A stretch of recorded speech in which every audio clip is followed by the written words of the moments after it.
Now, we must mention the US host, of course, Donald Trump. Oh, yeah. He of the hair. And, now, there's bad blood between the two of you. Oh. I say nothing. No, but you tweet each other, don't you?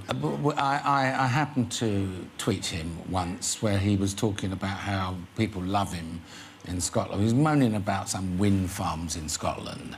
And he said the Scottish are against the wind farms preventing his golf club. I said, you've got it wrong. No, I said, you've got it wrong. The Scottish are actually against you. And then I had a tirade of abuse came over Twitter, which, of course, as you know, I couldn't resist answering. And then I got a phone call from New York, from one of his lawyers, saying, well, look, I tell you what you do. You apologise to Mr. Trump. I said to him, over your fucking dead body. Excuse me. And that was it, really. But Twitter, you're on Twitter a lot. Like, do you enjoy Twitter? I've found it a very useful instrument. Let me first of all say that it's useful in promoting that The Apprentice is starting next week, watch my next show, blah, blah, blah, or one of my business things, or something like that. But what I get out of it is the fact that I now have 2.9 million followers.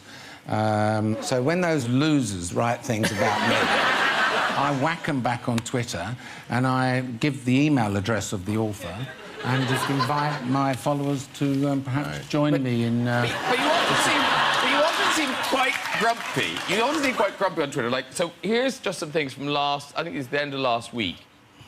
Here we go. So there you are. So, like you say, you ask people to email expressing your views, don't use foul language. And then someone tweets you saying, is this not effectively bullying? And Sugar replies, shut up, you idiot.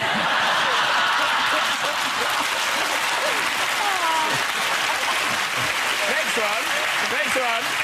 This is fantastic. So Lord Sugar just tweets, what's the Chelsea score?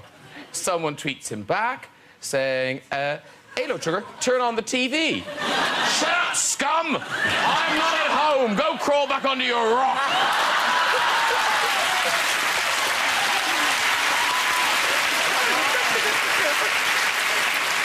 Yeah, I think maybe we should just leave trade. It takes you to a dark place, Lord Sugar. Let's abandon it. Now, The Apprentice, it continues next Wednesday.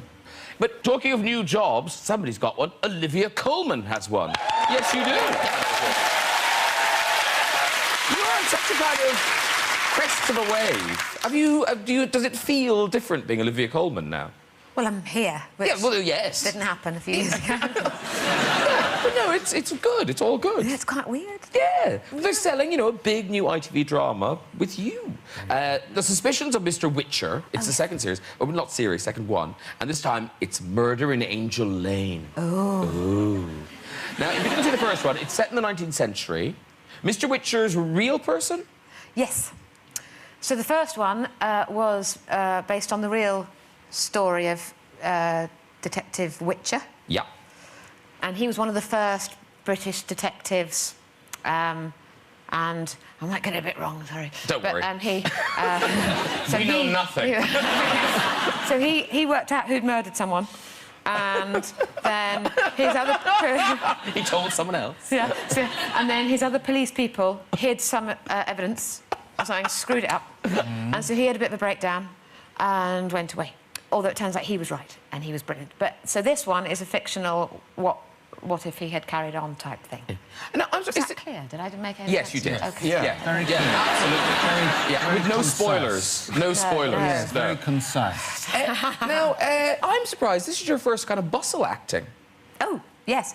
It's the first time in a big frock. Well, I've done period dramas in the 90s or the 80s a bit, but nothing, Victorian, you know, big. Did you like them? I know where you're going. Well, no, because I bet you were very good with your big skirt going through doors and things, because you have 100% spatial awareness. Yes, I do. She really does. What does that even mean? She'll tell you now. This is, How many fingers am I holding up? 4. Oh, my God. This is at school when, before GCSEs, and they made you all go into a room and press buttons on a computer, and it was called the Oasis test or something, I think. Right. And I was shit at everything, but I had 100% spatial awareness. So they said I should be an HGV lorry driver. Or a pilot. Or a pilot. Or a pilot. I think they were... Situation They didn't want awareness. to sort of... They didn't want to... Situation awareness. Or something. A superhero. Yeah. Well, I don't think they wanted to, you know... Build you up. Build you up Yeah, too they much. want, So they yeah, gave me lorry rather than plane. yeah, reasonable dreams. Yeah.